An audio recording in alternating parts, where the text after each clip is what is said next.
Hola, ¿cómo andan, chicas? Bueno, les mando este video que espero que se escuche bien, lo estoy haciendo desde el PowerPoint. La clase de hoy va a ser de protocolo de investigación, clase breve. Me pareció importante, lo amerita, revisar cuáles son los lineamientos y cómo se debe hacer un protocolo, justamente por el trabajo. Así que empecemos. Bueno, un poco yo les había comentado lo que es un protocolo, vamos a repasarlo. Es un documento que describe objetivos, diseño, metodología, consideraciones estadísticas y organización de un estudio de investigación. Sepan que todo lo que está en estas diapositivas, en estos slides, obviamente está validado por las principales sociedades, asociaciones gubernamentales, incluso de acá de la Argentina, Ciudad de Buenos Aires, Nación y los estándares internacionales.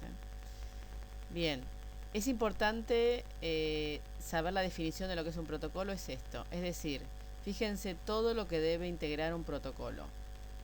Es un documento. Justamente por eso, como les había mencionado muchas veces, cuando uno diseña el protocolo, tiene que estar completo, no tiene que faltar nada, y hay miles de guías, miles en el mundo, en la Argentina también, de cómo se realiza un protocolo. Por un lado, hay un montón de guías en cuanto a la metodología de la investigación, que eso puede haber disparidad. Pero bueno, más o menos hay una línea. Después hay muchas, porque hay muchas guías o muchas normas sobre un protocolo, lo van a encontrar mucho, porque cada país, y dentro de cada país, cada región, y dentro de cada región, cada lugar donde se haya investigación, donde se realice una investigación, tiene sus propias normas.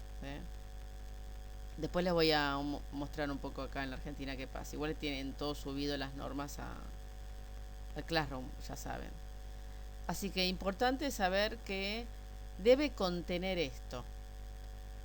Por supuesto, los objetivos, qué diseño se va a realizar, todo lo concerniente a la metodología, que ya lo están estudiando, criterios de objetivo, criterios de inclusión, de exclusión, material y métodos, plan estadístico, bueno, consideraciones estadísticas y organización de un estudio de investigación, que significa cómo se va a implementar ese trabajo de investigación.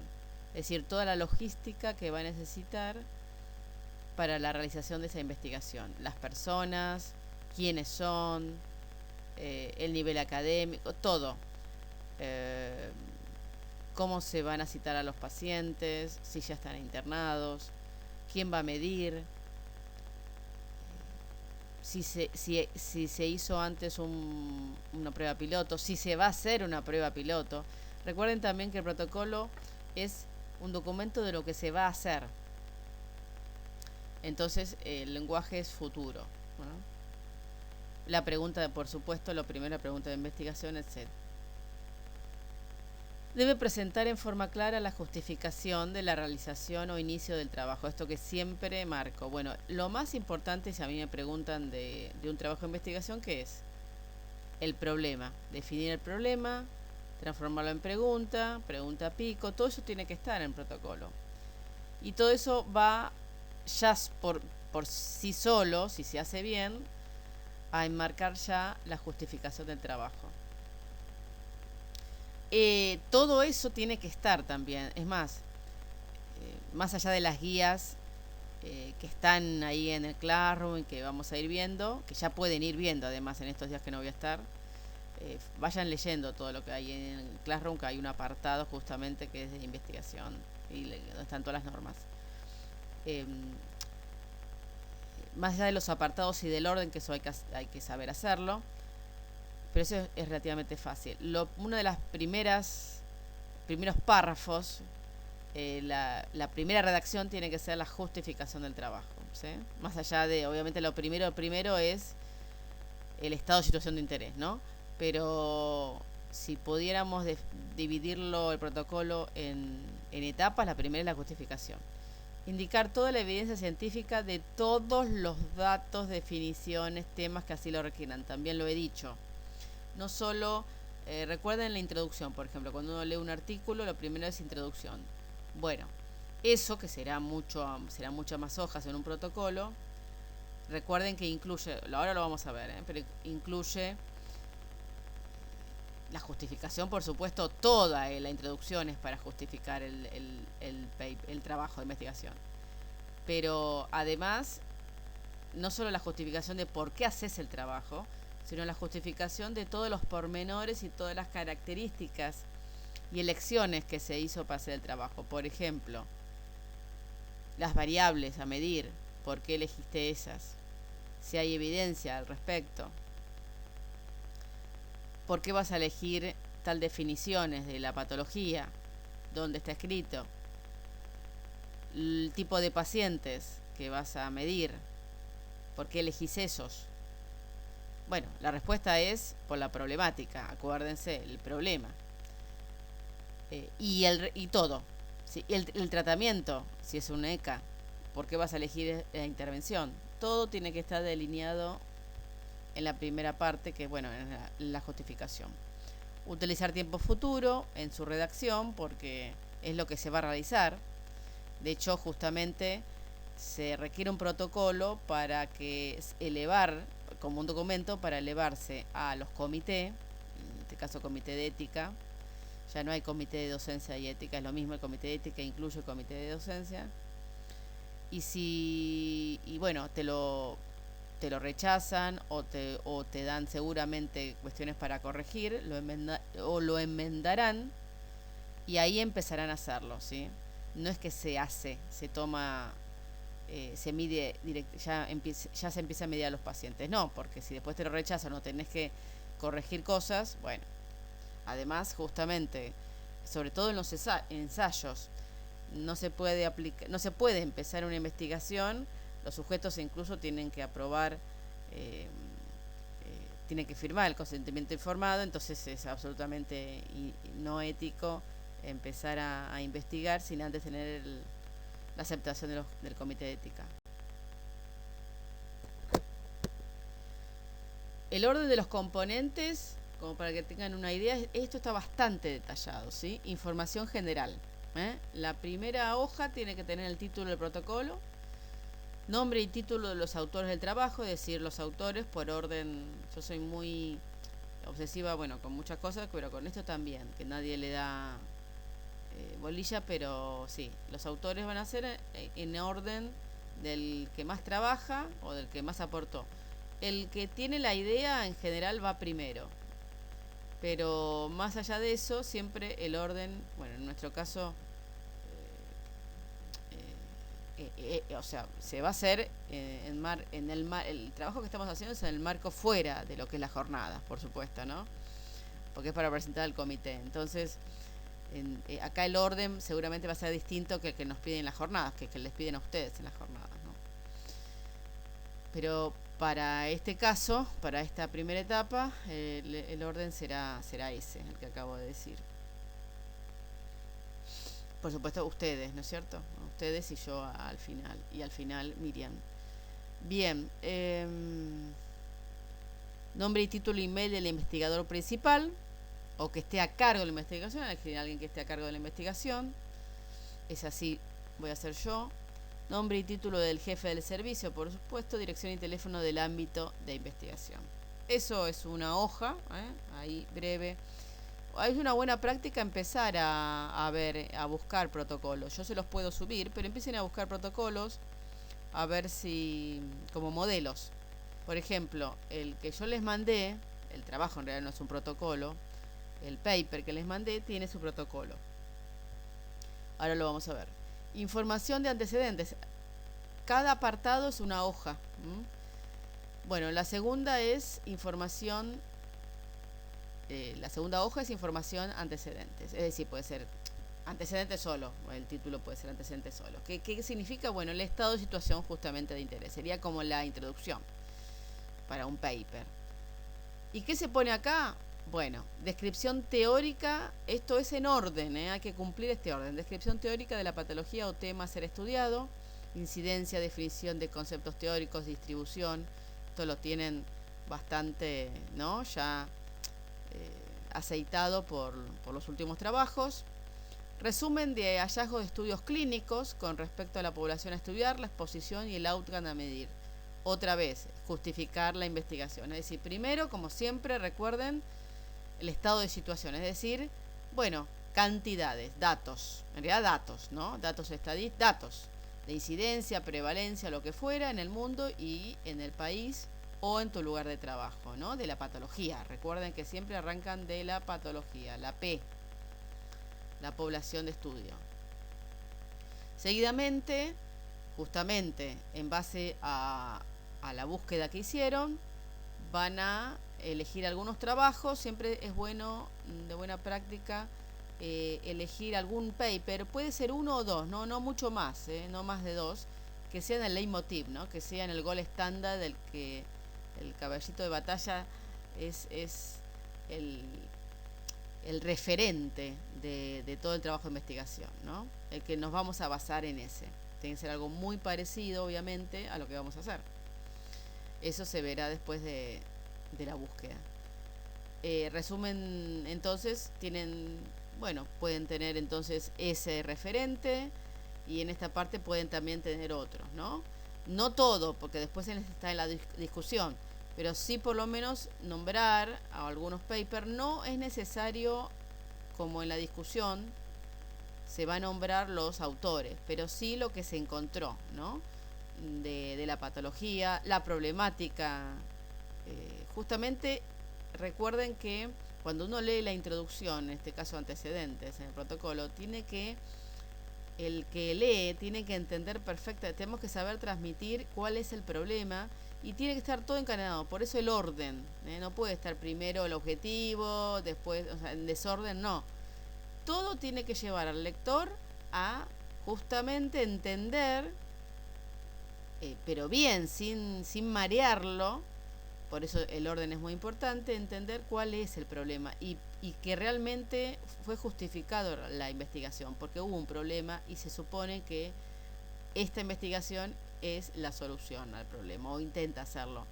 Entonces eso el lector tiene que estar bien ordenado para que solo lo pueda ir viendo, eso que nosotros queremos mostrarle. Por eso el orden. Y esta parte del resumen de hallazgos de estudios clínicos también justamente empieza, desde acá empezamos un poco a justificar, en realidad a exponer el problema. El problema lo exponemos un poco antes, en la primera apartado, en la primera parte, ¿no? Acá, en realidad. En la primera párrafo, quiero decir. Y acá empezamos a justificar un poco, ¿no? La investigación, con los hallazgos, la poca evidencia, o por ejemplo, Celis en el año 1990 hizo un trabajo parecido, pero con pocos datos, con variables que a lo mejor no se ajustan. Bueno, no digo criticar, pero sí exponer la evidencia que hay, breve, ¿no? Y todo solamente justamente en el objetivo de justificar, porque ya en la discusión será otra cosa. Descripción, explicación del conocimiento que se intenta alcanzar, su aplicación, importancia de los resultados. Bueno, acá ya presentamos al lector el problema, ya lo justificamos con la investigación científica, con la escasa, la diferente, la que no alcanza, y entonces ahora explicamos que es necesario hacer un ensayo. Y al final el objetivo. En el caso del protocolo el objetivo va en una hoja aparte también, solamente así, objetivo y planteamiento de hipótesis. Nosotros vamos a tener hipótesis. Descripción detallada de objetivos generales y específicos, tiene que haber a ambos, generales y específicos. Y la formulación de hipótesis, en los casos que corresponda, en nuestro caso sí. En otra hoja, cada apartado, sí, cada letrita roja es una hoja aparte, diseños del estudio. Bueno, acá se describe detalladamente el tipo de diseño de estudio elegido para responder al problema de investigación. Sencillamente no tiene que ser muy largo, es poner, se va a realizar un ensayo clínico controlado, randomizado, mm, para evaluar la hipótesis del estudio, por ejemplo. Es más que nada eso en este caso. Recuerden, nosotros tenemos un ECA, es ECA, la palabra ECA es el nombre propiamente dicho. La descripción, ¿cuál es? Las características de ese diseño, ¿qué es? Bueno, experimental, longitudinal, etcétera. En los casos del ECA, que se llama ensayo controlado randomizado, ya al poner eso ya obviamente se entiende que es experimental, randomizado, etcétera. Se puede poner, pero se puede poner como que no. Las herramientas metodológicas para evitar sesgo del diseño. ¿Qué significa? Bueno, todo esto el orden ahí, yo lo hice así, se puede hacer de otra manera. No hay, las guías las guías metodológicas cada una tiene sus formas, no son todas iguales. Así que no hay problema de ponerlo, por ejemplo, inmediatamente después de esto, los criterios de inclusión, que ahora lo vamos a ver. Otros ponen las herramientas metodológicas. Por ejemplo, se realizará una randomización a través de números aleatorios. Se colocará en una lista, en una columna, los números, bueno, se detalla todo. Por ejemplo, randomización es una herramienta para evitar sesgo. Otro lado es la asignación ciega, que yo lo hablé el otro día. Bueno, ¿cómo se realizará la asignación ciega? Esas son, y el ciego, ¿cómo se aseguraremos que hay ciego en el trabajo? ¿Y cómo asegurar? Por ejemplo, con un tercer evaluador. Bueno, todas estas cuestiones se pueden colocar inmediatamente acá o después, más adelante. No hay problema con eso. Luego, esto siempre en la misma hoja, digamos, en la misma parte de acá no es necesario una hoja aparte. Definición y descripción de las variables a hacer medidas en los sujetos. Esto lo hablamos el otro día en la clase de variables. Definición conceptual. Por ejemplo, nosotros medimos, una variable que elegimos es, bueno, bronquiolitis. Es una variable, bueno, ¿cómo se definimos bronquiolitis? O sea, la definición de concepto de bronquiolitis. Luego, la definición operativa de todas las variables, con su referencia, justificación científica, en el caso que lo requiera. Por ejemplo, en la definición de bronquiolitis, sí, vamos a tener que justificar de dónde sacamos la definición. Por ejemplo, días de internación, no es necesario justificar ni poner ningún paper. Sí, se pone, se hace la definición operativa. ¿Qué significa? Bueno, primero, ¿cómo vamos a poner ese valor? ¿Cómo calculamos ese valor en cada paciente? Recuerden que para ayudarse es pensar en un paciente, cómo se adjudica el determinado valor de esa escala. En los días de internación, ¿cómo adjudicamos el valor a ese paciente, a un paciente X, a cada paciente? Bueno, se va a calcular la fecha de ingreso al hospital o a la sala de internación o al servicio de kinesiología y la fecha de alta del servicio de kinesiología, por ejemplo, ¿sí? Bueno, esa es la definición, perfecto. Las formas, cómo se va a medir, cómo se va a adjudicar ese valor. Bueno, calculando la fecha de ingreso y la fecha de egreso. Tipo de escala numérica continua, ¿sí? Acá en este caso no hay una herramienta de medición. En los casos de herramientas, por ejemplo, los score, se define también lo mismo, definición, cómo se adjudica un valor, bueno, a través de una escala, por ejemplo, un score de tal o lo que fuere, y se pone también el tipo de escala, ¿no? En este caso ordinal o numérica continua, etcétera. Luego, diagrama, esquema de flujo del diseño. Es de buena práctica y en realidad en un NECA tiene que estar. Un diagrama de flujo del diseño. Fíjense, nosotros vimos un flujo con el último paper que leímos, el flujo de ingreso de pacientes. Un diagrama de flujo, un flow chart se llama,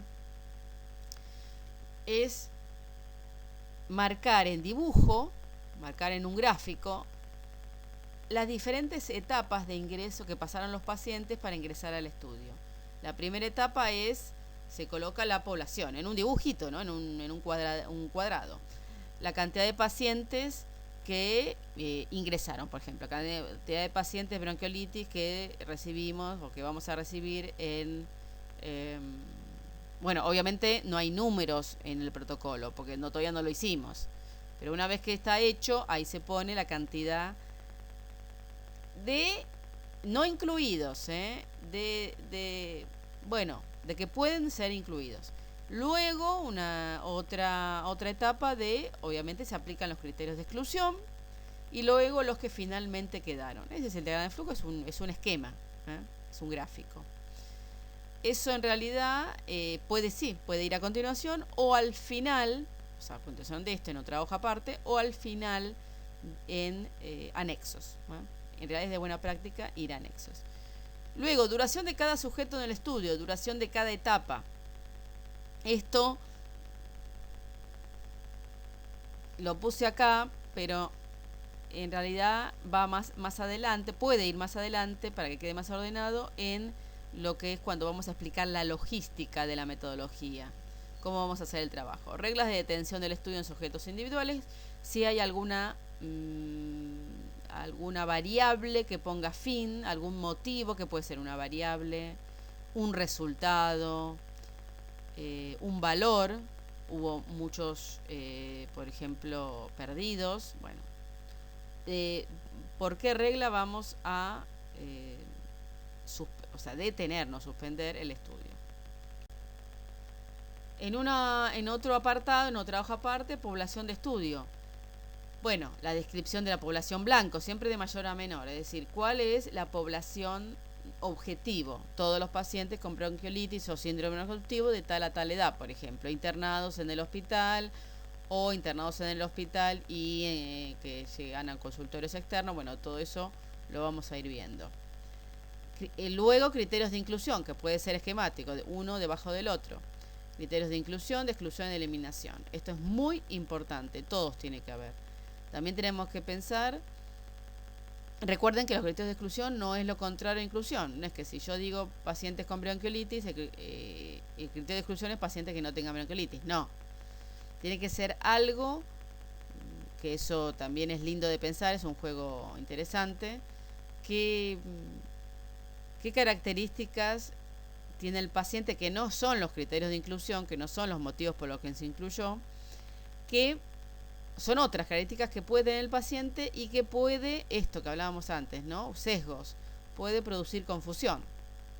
Por ejemplo, si la edad es una confusión, bueno, directamente en criterios de inclusión pongo de 0 a 2 meses, un ejemplo. Bueno, ahí ya estoy delimitando la población y ahí estoy controlando la variable edad, que sería una posible confusora. Pero en exclusión no voy a poner, bueno, se excluyen los que sean más de 2 meses. No, porque es una redundancia. Se excluirá otra característica. Por ejemplo, yo puse paciente con síndrome bronquiolitivo de 0 a 1 año o 2 años. Bueno, por ejemplo, si alguna patología digamos, puede influir en los resultados, que no tenga obviamente que ser la síndrome bronquiolitivo, por ejemplo, una lesión de tórax, bueno, ahí se pone como exclusión. Es muy fácil, una ayuda es que los criterios de inclusión son todo lo positivo, o sea, todo lo que tiene que tener el paciente para entrar. La exclusión es todo lo negativo, digamos, ¿no?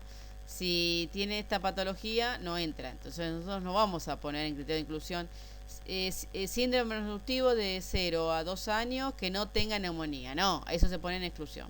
Así es. Y la eliminación son todos las características del paciente por el motivo por el cual queda eliminado. Es decir, se lo incluyó, cumplió los criterios, se empezó a medir incluso, o sea, se hizo la randomización, se dividió a los dos grupos de estudio, empezó el estudio y por alguna razón lo tenemos que eliminar, ¿sí?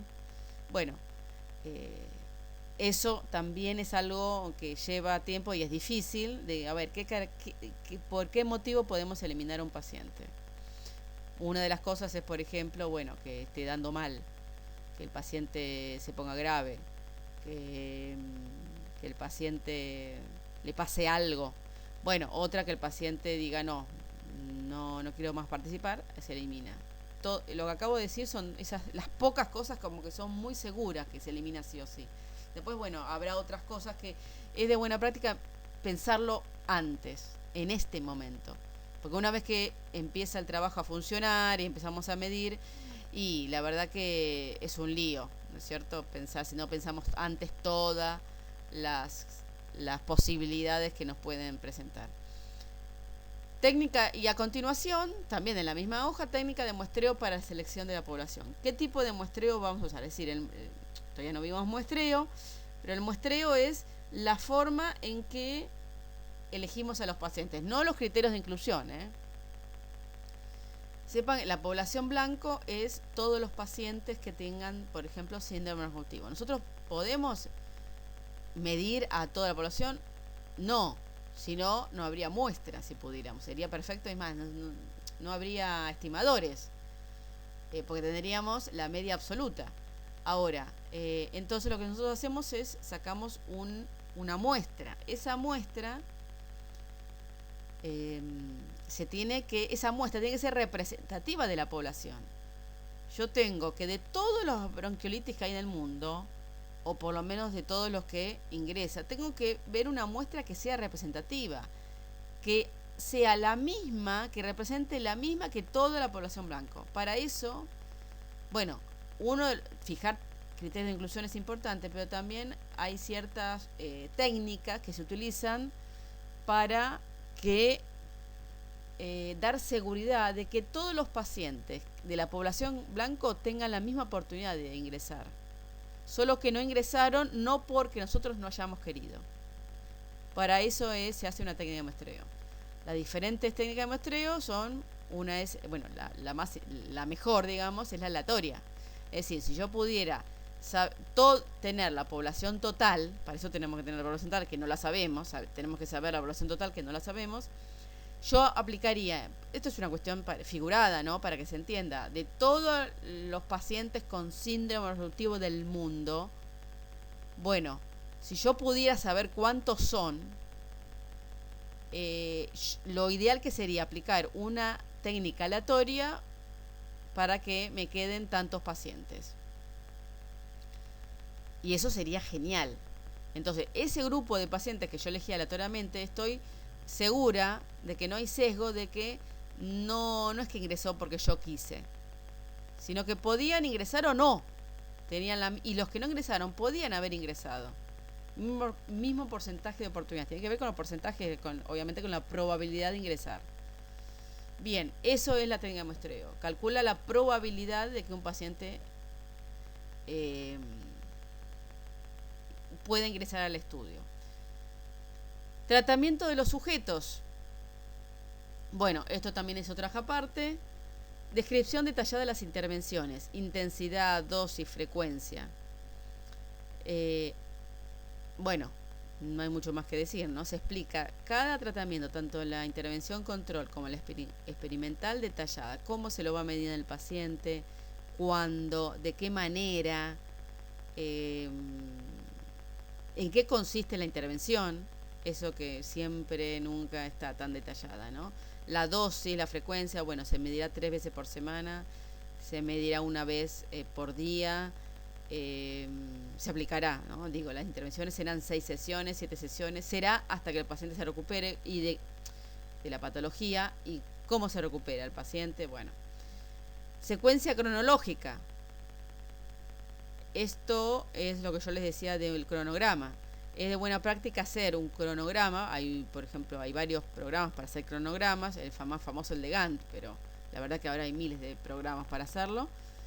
Eso se pone en anexo o también a continuación, pero en otra hoja aparte. La secuencia cronológica, es decir, por ejemplo, de noviembre a diciembre, realización del protocolo. De diciembre a enero, se presentará el CODEI, estaremos esperando, bueno, todo tiene que estar, todo demarcado por el tiempo. Eso es muy bueno, porque nos obliga y nos limita y nos obliga a la acción. Así que está muy bueno. Y hay que hacerlo. Todo esto en los ensayos hay que cumplirlo. Bueno, o por supuesto duración, el trabajo durará desde el inicio hasta junio del 2024, por ejemplo. Otra hoja, otro apartado. ¿Cuál será? Recolección de la información. Descripción de todos los procedimientos que se llevarán a cabo para obtener los datos de los sujetos del estudio. Entonces, acá es un poco lo que yo les dije antes de la logística, ¿no? Se lo llama también protocolo, de alguna manera. A ver, ¿qué protocolo se hizo, no? Vieron que cuando uno lee un paper, el protocolo del trabajo está en el anexo o en los suplementos, los anexos suplementarios. Y a veces está el protocolo en sí, esto que estamos hablando, y otras veces está, por ejemplo, sobre todo en los ECAs, ¿no? Cómo fue, ¿no? Toda la logística que hicieron para aplicar la intervención en el paciente, para hacer todo el trabajo. Pero no ya todo el protocolo. Entonces, este es el apartado para explicar la logística del trabajo. Es una parte linda, una ayuda porque es bastante complejo, es pensar en un día, en pensar que uno llega al día de la investigación o al día de la medición y qué va a hacer en todo el día ese. Entonces eso es una muestra de lo que va a ser el trabajo, de lo que va a ser en cada sesión. Bueno, a la mañana se va a medir a los pacientes o los pacientes que ingresaron, otro kinesiólogo ajeno a la investigación va a aplicar la intervención al paciente, no sé, a las 9 de la mañana. Bueno, todo el día, ¿no? Se detalla todo cómo va a ser durante el día. Se va a aplicar la intervención se aplicará de esta manera, se repite, está bien. Instrumento de recolección de datos, es decir, bueno, otra vez, las variables ya las mencionamos, pero podemos explicar un poquito más del instrumento de recolección que antes no lo explicamos. Por ejemplo, si es un score, bueno, se detalla el score, cómo, bueno, nosotros usamos o vamos a usar el score de tal, que tiene una graduación de 0 a 10, que se divide en leve, moderado, grave. Vamos a medir al paciente antes de aplicar la intervención con el score de 10, bueno, el score de tal, etc. Descripción detallada de métodos, bueno, esto es lo que acabo de decir. De hecho, a partir de la inclusión, es decir, desde la aleatorización incluida. Justificación obviamente descripción de cegamiento del evaluador. ¿Se va a poder hacer el cegamiento o no se va a poder hacer? ¿Y cuál es la alternativa si no se puede hacer cegamiento? Bueno, en nuestro caso, un tercer evaluador. Justificación y evidencia científica de validez de instrumentos de medición. En este caso, si cabe, para aquellas variables que midan, sobre todo los scores, ¿no? O que haya algún instrumento que se midió, acá se detalla, o se lo coloca o se lo detalla. Obviamente el gol estándar, es el gol estándar, no es el gol estándar, está validado, por supuesto tiene que ser validado. Bueno, hay que nombrar cuándo fue validado, si estaba validado para Argentina, si no está validado por Argentina, pero igual lo aplicamos por algo, etcétera, etcétera. O estaba validado en Latinoamérica y es suficiente, etcétera. El otro apartado es análisis estadístico. Bueno, eso también es importante que vayan sabiéndolo. En realidad, en el protocolo se llama plan estadístico. ¿Y en qué consiste? Descripción de los métodos estadísticos a utilizar. No hay números acá, no hay valores. Todavía ni siquiera medimos a los pacientes. Pero sí, esto siempre se lo deja al estadístico, pero uno también tiene que saber. Yo obligo a los chicos a escribir el plan estadístico, porque eso lo tienen que saber, por ser kinesiólogos. Descripción de los métodos estadísticos a utilizar. Lo primero es siempre de lo más sencillo a lo más complejo. Lo más sencillo, ¿qué es? Bueno, las variables, los estadísticos descriptivos. ¿Cuáles son? La media, mediana. ¿Cuándo elegís la media, mediana? Bueno, para las variables continuas se medirán en media, mediana. La media será acompañada por el desvío estándar, la mediana por el intervalo mínimo y máximo, o por el rango, lo que fuere. Las variables cualitativas se medirán como datos dicotómicos, con el estimador porcentaje, etcétera. Eso es lo descriptivo, ¿no? Y luego lo más complejo. Bueno, se realizará un análisis de comparación, por ejemplo, utilizando la prueba estadística, bla, bla, bla. Eso me preguntan, pero empezar a redactarlo, esto está bueno. Tiempo tentativo, incluso análisis interino.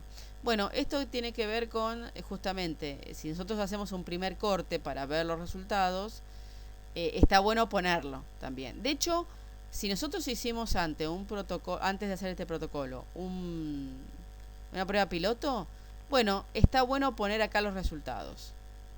Ya acá sí podemos poner los resultados, porque no los resultados de nuestro trabajo, es de la prueba piloto. Y de hecho, los valores de esa prueba piloto nos van a ayudar a, como yo les dije, a sacar datos muy importantes. Por ejemplo, la diferencia clínica. Otro ejemplo, la cantidad, el tamaño muestral. La variabilidad. Bueno, varias cosas que vamos a necesitar para calcular el tamaño muestral. Y acá el tamaño muestral. También hay que calcular el tamaño muestral. Nosotros tenemos que decir qué cantidad de pacientes esperamos para que se apruebe la hipótesis, nivel de significancia. Y el programa que se utilizará. Y por supuesto, desde cuándo a cuándo es la duración del estudio. Procedimientos de datos perdidos, pérdidas, eso también en este plan. Porcentaje de pérdidas toleradas. Ustedes saben que en un ensayo siempre hay, en todo trabajo analítico hay posibilidad de pérdidas. Eso hay que contemplarlo antes. Y ver si pasa el porcentaje tolerado que elegimos nosotros, qué hacemos con esos pacientes. Y qué tratamiento hacemos para compensar las pérdidas. Bueno, eso después lo hablaré, pero también tiene que estar. Es una cuestión estadística. Sujetos a incluir en el análisis, eso ya lo sabemos. Programas estadísticos, ya lo dije. Bueno, esto es lo más importante, sobre todo en un ensayo. Esto es lo que nos va a llevar mucho tiempo, chicas, ¿eh? Es más, yo creo que todo lo anterior es lo más fácil. Bueno, porque hay una serie de normas y guías, que yo les hablaba al principio, que tenemos que contemplar y saber. Y tienen que estar en el protocolo nombradas. Eso después lo veremos, cuáles son todas las guías, según las normas de investigación en el gobierno de la Ciudad de Buenos Aires, para hospitales públicos. Eso está todo, en el Classroom. Descripción de todas las normativas éticas a que se someterá el estudio. Esto tiene que ver con las guías, estas que les acabo de decir, y también normas internacionales de buenas prácticas médicas. Por ejemplo, la Declaración de Helsinki, una declaración muy importante que todos los trabajos tienen que tener, que es la de buen trato y de la buena práctica de hacer un trabajo de investigación. También hay normas para el tratamiento de los datos personales, etcétera. Bueno, beneficios y riesgos, eso también, sobre todo nosotros que es UNECA. Obviamente recuerden que tiene que haber un 50% de beneficio y riesgo casi ninguno. Nombramiento de las normas que rigen el estudio, esto ya lo dije. El consentimiento informado. Este es un documento que tiene que firmar el paciente, es una hoja. El consentimiento informado, les digo, es lo que más critican el comité de ética. A mí me lo han rebotado, pero por cosas, porque tiene que estar muy, muy según lo que ellos piden. Y cuando me preguntan, por eso acá es el momento que yo aclaro, cuando me preguntan, ¿me pasás guías, normas para hacer un protocolo? Y bueno, en realidad yo te puedo pasar las normas generales, pero metodológicas, pero después en la cuestión ética tienen que basarse, y además está bueno, porque también algunos hospitales tienen sus propias guías, basarse en la guía del hospital, porque lo que puede ser visto de una manera para mi hospital puede ser visto de otra para otro hospital, así que no se pueden ir pasando.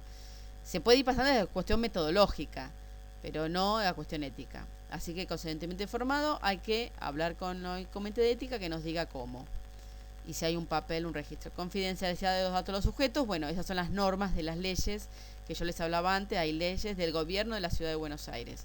Hay leyes, sepan que hay normas y leyes de trabajo de investigación, de protocolos de investigación en el gobierno de la ciudad y también en el Ministerio Nación de Salud. Son dos cosas distintas, además de las internacionales.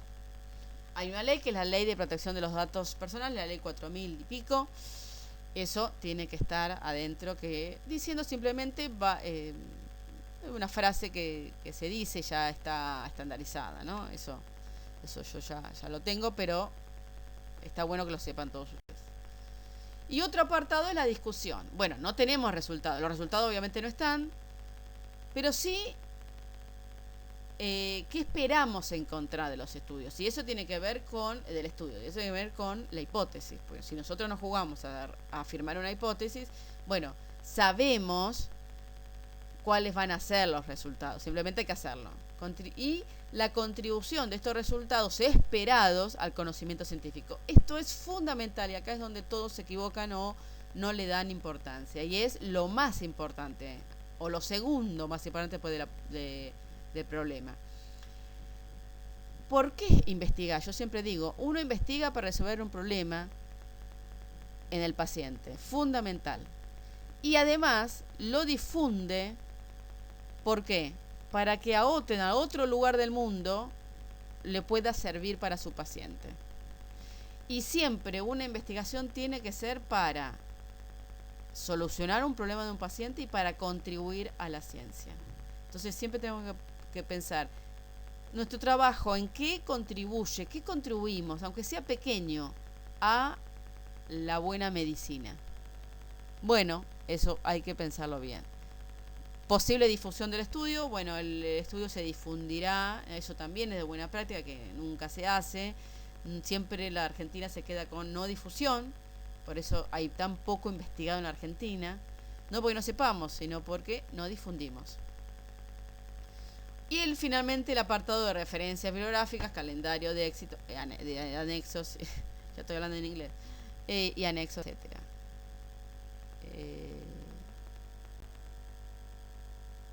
Bueno, esto es para más que nada registro de datos. Tenemos que hacer una ficha, por supuesto la ficha también tiene que estar explicada en el apartado de logística, ¿no? Una ficha una ficha en papel, ¿no es cierto? Y en papel, con foto, se la pone en anexo y la base de datos que vamos a utilizar para cargar los datos. Bueno, este es más que nada un ejemplo de registros. Vamos a ver.